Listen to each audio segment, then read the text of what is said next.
आधा इधर आधा उधर हो गया पल में कमर आधा इधर आधा उधर क्या कहा शेर में हो गया पल में कमर आधा इधर आधा उधर। हाँ अबू जहल था, उन्होंने कहा था अगर तू नबी है तो फिर चांद को 2 टुकड़े कर। तो हुजूर सल्लल्लाहु अलैहि वसल्लम ने इशारा किया अल्लाह के हुक्म से चांद के 2 टुकड़े हुए। उसी को शायर कहता है कि दंगे हैं सब देख कर आधा इधर आधा उधर हो गया पल में कमर आधा इधर आधा उधर। चांद ही क्या आसमां को भी अगर कहते हुजूर, चांद ही क्या आसमां को भी अगर कहते हुजूर, वो भी गिरता टूट कर आधा इधर आधा उधर। यानी मुझे के ऊपर अटैक किया ना, वो मुझे तू कहता है चांद टुकड़े कर, अगर तू ये भी कहता कि किसको दो आसमान को, तो फिर भी हुजूर इशारा करते इसके 2 क्या होते टुकड़े।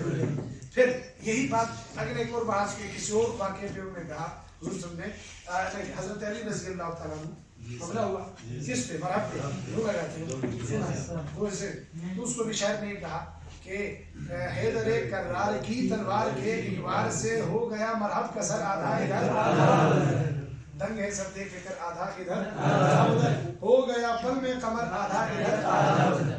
पूछा आका ने, आपको याद होना चाहिए चंदा मांगा सामान साजो सामान, उसके लिए हजरत अबू बकर सिद्दीक ने अपने घर के अंदर दीवार में लगी सुई दिलाई। वो जब सुई लाई हुजूर ने पूछा हजरत किससे, अबू बकर सिद्दीक से कि तू घर में क्या छोड़ के लाए, तो क्या है?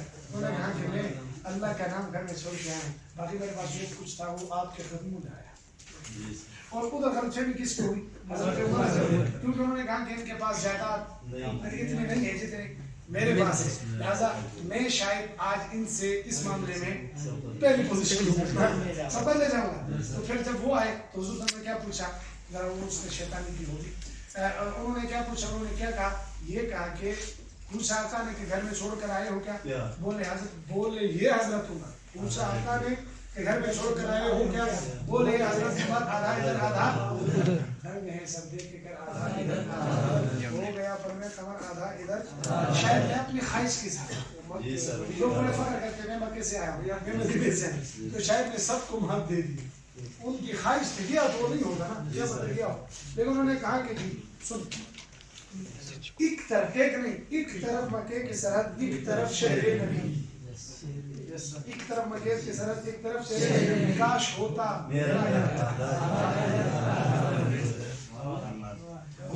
बड़े अच्छे शायर मिलते हैं बच्चों, कभी कभार उनको सुन लिया करो, आपका ईमान ताज़ा होता है। जहाँ आपको समझ ना आए उसको किसी आलिम दीन से, किसी ऐसे बंदे से, इसके पीछे वाक़या क्या है, इन वाक़यात से आपको सिर्फ का मुताला नहीं होगा।